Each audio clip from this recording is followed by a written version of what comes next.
bonjour et bienvenue dans cette émission. L'Église catholique en Lozère a remarqué que les couples qui se mariaient à l'Église ou les familles qui faisaient baptiser leurs enfants ne revenaient pas forcément sur les bancs de l'Église après le sacrement. Le diocèse de Mende cherche donc des solutions. Dans certains villages comme à Langogne, les catholiques se mobilisent notamment pour accompagner les nouveaux venus dans l'Église. Et puis vous le savez peut-être, mais en Lozère comme dans toute la France, les chiffres des enfants catéchisés sont en constante baisse, ce qui n'est plus le cas dans certaines paroisses comme à Mende. La courbe s'est inversée depuis que le curé a impliqué les parents. Le caté n'est plus un cours en tant que tel, mais un temps familial.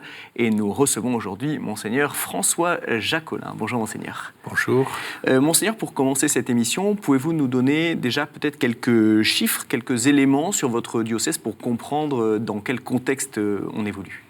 Oui, le diocèse de Mende a plusieurs caractéristiques remarquables. D'abord, c'est le moins peuplé de tous les diocèses de la métropole, avec 75 000 habitants. C'est aussi un des plus élevés, avec une moyenne autour de 1000 mètres.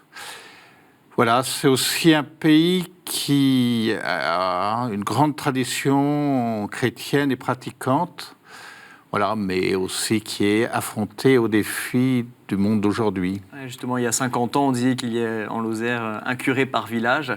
Oui, il y avait à peu près un prêtre, en tous les cas, pour 500 habitants. Aujourd'hui, on est encore relativement gâté, mais la chute a été brutale. Il doit y en avoir un pour 3 ou 4 000 habitants. Oui.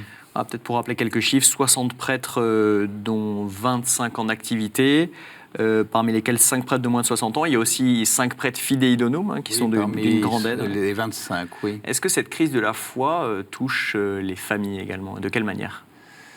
Oui, bien, vous l'avez signalé, comme partout en France et sans doute en Europe, on assiste à une baisse en particulier des enfants catéchisés, une baisse aussi des pratiquants du dimanche et de ceux qui demandent des sacrements.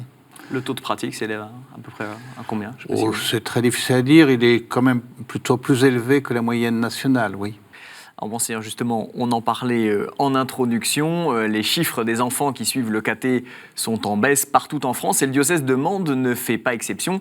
Mais la paroisse de Mende a vu la courbe se redresser en changeant tout simplement de pédagogie. Le caté est devenu un vrai temps familial. Notre journaliste a rencontré une famille qui habite sur les hauteurs de la ville pour recueillir le témoignage de son expérience. Il a aussi assisté à l'un de ces temps familiaux, une quarantaine d'enfants à l'école Sainte-Jeanne d'Arc, avec leurs parents. C'est un reportage d'Antoine Coty. Brigitte et Carlos de Carvalho sont parents de 3 enfants. Angeli, 6 ans, Lucas, âgé de 4 ans, et la petite dernière, Elsa, née il y a seulement quelques mois. Leurs repas, comme ici le petit déjeuner, sont des temps de partage propices à la transmission. Un éveil à la foi qui passe surtout par l'échange. C'est quoi le baptême? On en a parlé déjà, à l'éveil à la foi. Oui. On va dire à Jésus qu'on a une petite sœur, qu'elle s'appelle Elsa et qu'on veut quoi? Qu'elle soit baptisée. Qu'elle soit baptisée pour qu'elle rentre dans la maison de qui? De Jésus. Dans la maison de Jésus, tu vois, comme on a fait avec toi et avec Lucas. Les thèmes abordés partent le plus souvent du quotidien des enfants. Les 2 parents les aident à prendre conscience de la présence de Dieu en eux. Ils parlent aussi des valeurs de l'Évangile en apportant des éléments de réponse aux questions des tout-petits. On retombe sur des bases, sur le partage, sur l'amour, sur plein de choses qu'on oublie au quotidien parce qu'on est envahi par la société en fait. Et qui de temps en temps, ça fait du bien de se poser. Comme par exemple quand on se retrouve le samedi matin à l'éveil à la foi, c'est un moment pour nous, où on peut parler de Dieu, où on peut leur expliquer des choses toutes simples. Le samedi matin, la paroisse Saint-Privat de Mende propose en effet une catéchèse familiale. Père, mère et enfants se regroupent ainsi chaque semaine pour apprendre de façon participative la doctrine chrétienne. Le dernier repas de Jésus, c'était quel jour? Est-ce que vous savez? Oui. Le jeudi soir. Le jeudi soir, très bien. Donc le jeudi soir, le dernier repas de Jésus, c'est le jeudi saint. Après, qu'est-ce qui s'est passé? Jésus, qu'est-ce qu'il a fait après son repas? Dans la nuit, il est allé où? Très bien. Il a les prié où? Ça s'appelait comment ce jardin? L'olivier. Voilà, le mont des Oliviers. Très bien. La catéchèse n'est plus un cours, mais un temps familial. Résultat, le nombre d'enfants catéchisés est reparti à la hausse. Cela fait partie d'une dynamique plus générale d'évangélisation des familles en les impliquant de façon ludique. Les enfants ont l'habitude des médias maintenant, ils ont l'habitude de voir la télévision, ils ont l'habitude d'avoir des images au quotidien, des images, des sons, des choses comme ça. Donc on chante énormément et c'est beaucoup plus vivant. On met les enfants dans l'ambiance comme s'ils étaient à la période à cette époque-là, à l'époque de Jésus. Voilà, d'où les marionnettes, d'où ce genre de support qu'on emploie avec eux. On leur fait jouer des personnages, on leur fait jouer... Pour eux, ça devient plus réel, plus actualisé. Chaque rencontre comprend enfin un temps de dialogue entre parents et enfants. Ils sont invités à réfléchir ensemble et à s'exprimer autour de petits exercices. Le catéchisme est ainsi l'occasion pour les parents de jouer leur rôle d'éducateur. Alors Monseigneur, comment expliquer le succès de cette paroisse de Mende qui a vu la courbe des enfants catéchisés repartir à la hausse? Oui, au moins dans certains secteurs de cette grande paroisse qui est étendue, mais aussi dans d'autres paroisses du diocèse, comme Marvejols par exemple. Voilà, on sent qu'on passe d'un monde à un autre.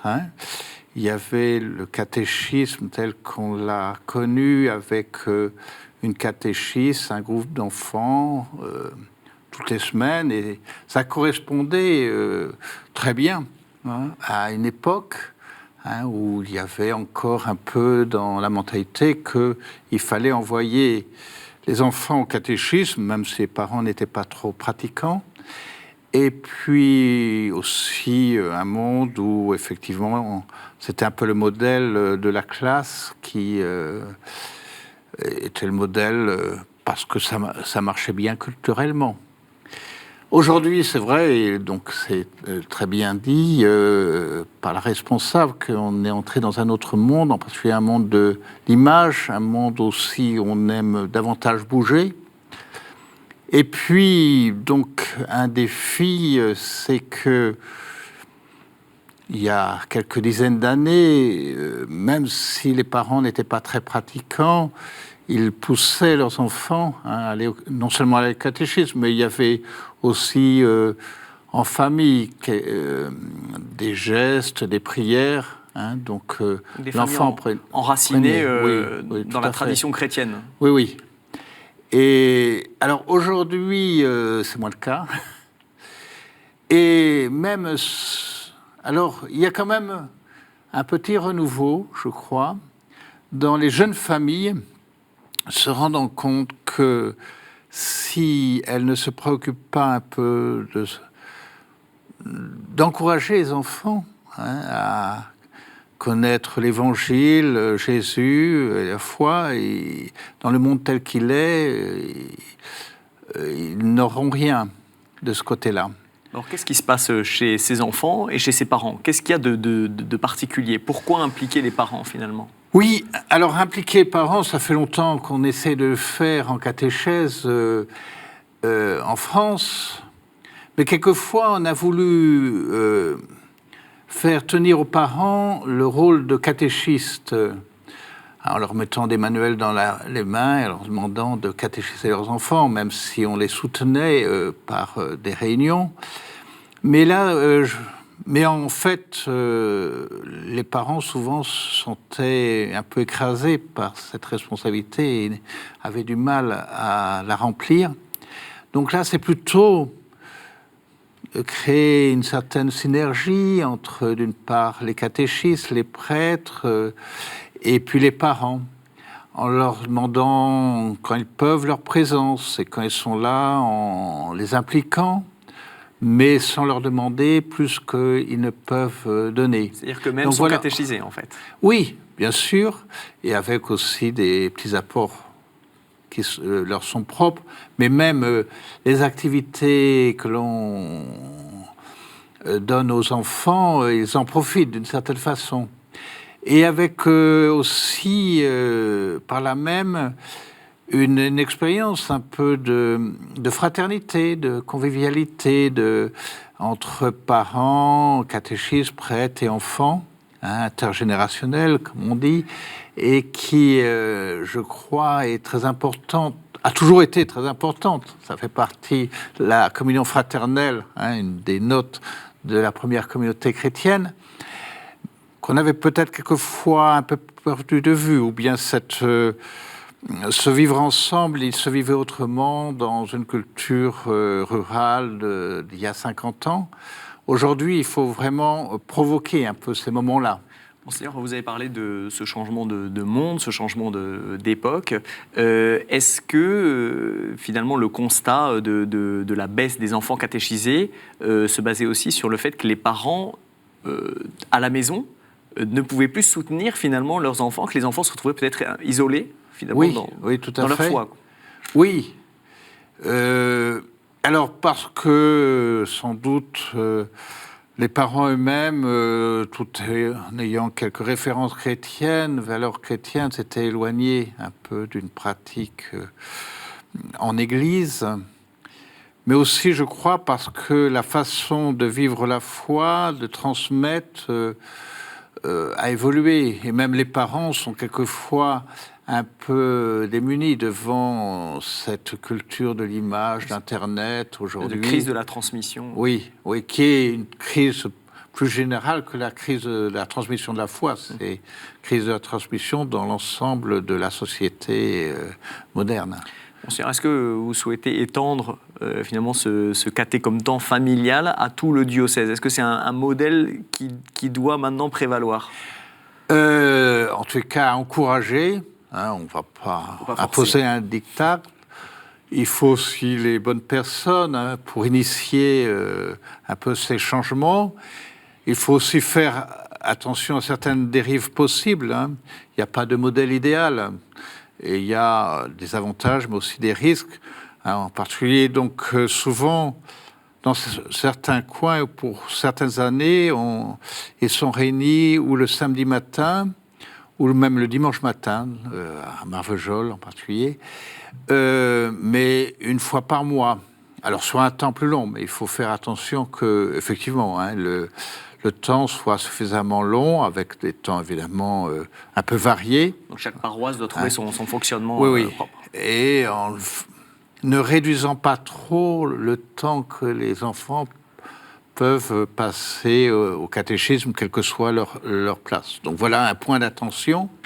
Mais en tout cas, oui, moi j'encourage fortement, à la fois la présence des parents, de faciliter à présenter les parents et de valoriser cette présence, et puis en même temps, peut-être des temps plus longs, qui permettent de marier à la fois donc la catéchèse proprement dit, l'enseignement, mais aussi la célébration, prier ensemble et célébrer, et puis le plaisir d'être ensemble, la convivialité. Donc ces trois dimensions sont capitales, je crois, aujourd'hui, pour plus que jamais, de toujours, mais plus que jamais, dans la transmission de la foi. Alors, impliquer les parents, oui, mais à Langogne, une petite ville de 3000 habitants au nord de la Lozère, les paroissiens ont constaté que les familles ne venaient plus à l'église après leur mariage ou le baptême d'un enfant. Ils ont demandé à leur curé la liste des baptêmes du village. En 2 ans, ils ont ainsi pu rencontrer directement 70 familles à leur domicile. On écoute l'une d'entre eux. Je pense qu'il faut que les personnes soient profondément touchées par le Seigneur. S'il n'y a pas ça, ça ne fonctionne pas. Et c'est là qu'il faut travailler. Arriver à toucher les gens pour qu'ils laissent le Seigneur les toucher. C'est très important. S'il n'y a pas ça, ça ne va pas fonctionner. Et il est vrai que maintenant, les mamans travaillent, les couples travaillent, c'est très difficile de dégager du temps. C'est pour ça que c'est important que l'Église aille au-devant de ces familles-là. C'est à l'Église à se déplacer, je le pense. Après l'avoir vécu sur le terrain, je pense qu'il faut qu'on sorte de nos salles de réunion et qu'on aille rencontrer les gens chez eux. D'abord parce qu'ils n'ont plus le temps de se rendre disponibles. Et je pense que la rencontre est très riche. Et puis après, il faut faire très attention de ne pas s'installer il faut faire très attention de ne faire que passer et laisser les couples et les familles faire leur chemin, surtout ne pas s'imposer. Alors, Monseigneur, qu'est-ce qui se joue derrière cet accompagnement? On entend Sylvette qui dit que c'est à l'Église de se déplacer, de sortir de nos salles de réunion, elle dit même. Oui, elle est très dynamique avec aussi d'autres personnes de la paroisse.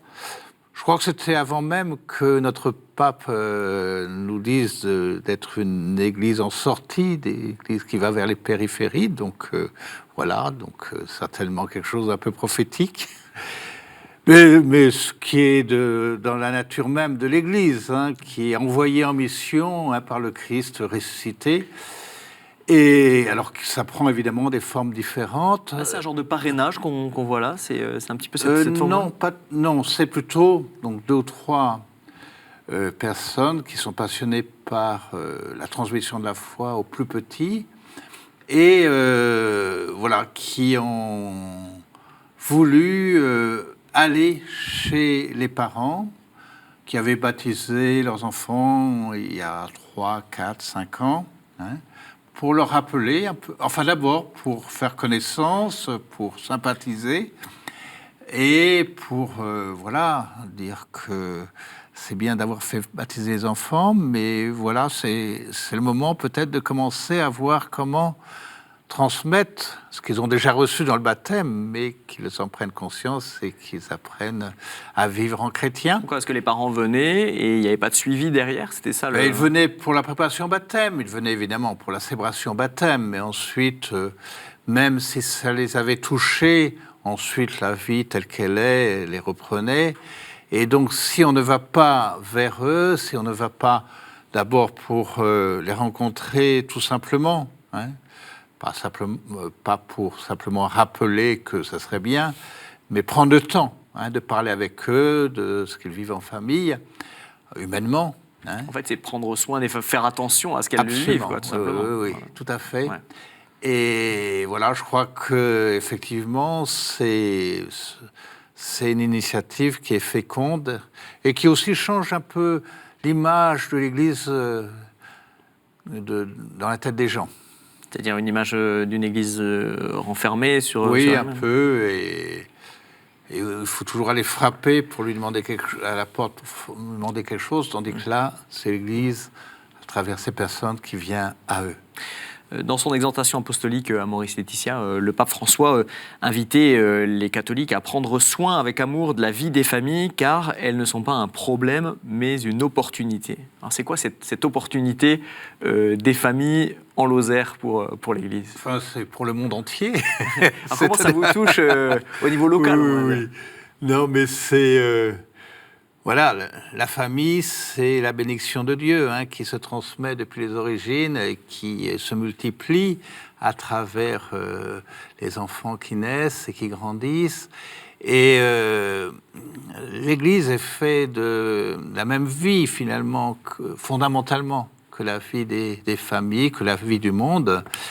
Et alors, c'est vrai que en Lozère, la population est plutôt vieillissante. Hein, il y a relativement... Non seulement nous sommes peu nombreux, mais il y a relativement peu de naissances par rapport au nombre d'habitants. Donc, voilà, la vie qui se transmet, c'est d'autant plus précieux. Et que nous soyons présents dès... Pas simplement attendre l'âge d'aller au catéchisme à 7 ans, mais... dès les premières années, moi je crois beaucoup que beaucoup de choses se jouent entre 3 et 7 ans justement. Et que c'est la période de la vie de l'enfant où les parents s'impliquent le plus. Donc c'est capital d'être présent à ce moment-là. Monseigneur, comment on renouvelle sa manière finalement de prendre en compte les contraintes, les modes de vie, les rythmes de vie des familles? Bien, par des initiatives comme cela, en tâtonnant aussi, bon, quelquefois, il y a des initiatives qui ne marchent pas, mais il faut quand même ne pas hésiter à se risquer. il n'y a pas... Alors, c'est à partir d'expériences du terrain et ensuite, effectivement, reprendre les choses dans des orientations diocésaines, hein, et en particulier une des orientations missionnaires, hein, une des deux, c'est d'être attentif à la continuité de l'initiation de la foi depuis le baptême des bébés jusqu'à la confirmation et à la communion, à la participation à l'Eucharistie, hein, les 3 sacrements d'initiation chrétienne. On avait un peu l'habitude d'avoir cela en saucisson, en tranches de saucisson. Aussi, c'est pas les mêmes personnes qui s'occupaient, et de fait, qui s'occupent de la préparation de ces 3 sacrements. Mais même lorsque ce ne sont pas les mêmes personnes, qu'elles se connaissent, qu'elles transmettent un peu ce qu'elles ont déjà vécu avec les familles, baptême, catéchisme, première communion. Décloisonner finalement Voilà, les services de exactement, l'Église. et entrer dans une dynamique qui unifie le parcours des enfants jusqu'au moins à la grande adolescence. Alors Monseigneur, justement, on va en parler puisque le diocèse de Mende appelle aussi ces 5 paroisses à vivre proches les unes des autres malgré les distances géographiques. Et le 19 mai prochain aura lieu une grande fête diocésaine qui les mobilisera toutes. L'événement s'appelle Spiritus, l'embrasement. 22 adultes seront confirmés ainsi qu'une 60aine d'adolescents. Alors le choix du terme embrasement n'est pas anodin puisqu'il signifie combien le Saint-Esprit est incontournable dans la vie de tout chrétien. On retrouve Éric Annino devant la cathédrale de Mende. Il est membre du comité de pilotage. La journée Spiritus, l'embrasement, c'est le lancement un peu pour les 5 ans à venir pour le diocèse de Mende sur les 2 priorités missionnaires qu'a donné Monseigneur Jacquelin, sur la pastorale des actifs et puis aussi une pastorale unifiée sur le lien des 3 sacrements.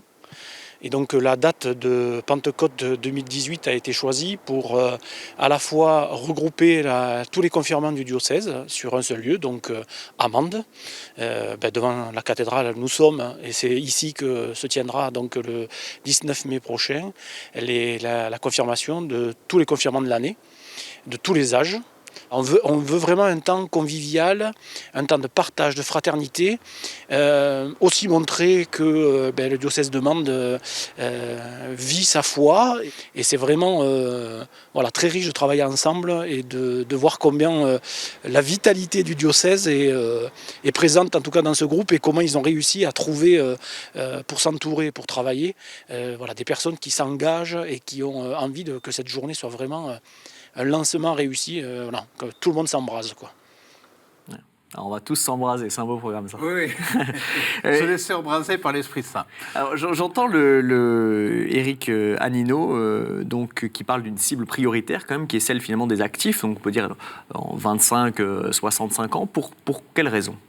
Mais parce que dans nos églises, on voit quand même encore un peu d'enfants. On voit beaucoup de retraités, et heureusement qu'ils sont là. Mais je crois qu'effectivement, c'est capital de toucher la tranche des actifs, qui apportent la vie aujourd'hui dans la société et dans l'Église. Pourquoi vous avez bâti un plan sur 5 ans? Oui, c'est pour se donner un peu du souffle, de tenir la distance. Puis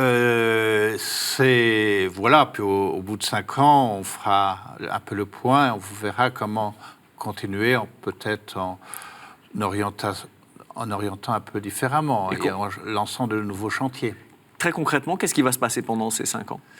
Alors, donc, on a beaucoup parlé des sacrements d'initiation et à travers l'éveil à foi, la catéchèse et la confirmation. Donc là, il vient y avoir tous les jeunes et les adultes du diocèse confirmés. Donc c'est la veille de la Pentecôte.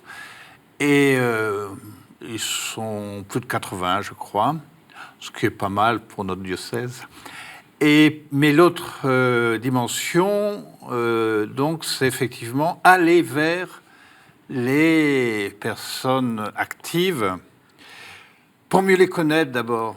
J'ai été frappé, là, au dernier conseil presbytéral, on a fait venir des jeunes adultes et combien les prêtres, qui sont d'un dévouement admirable, mais avaient du mal à comprendre un peu le mode de vie des adultes aujourd'hui, et que c'est parce que leur façon de vivre ne correspond pas à ce qu'ils ont connu il y a 20 ou 30 ans chez les laïcs.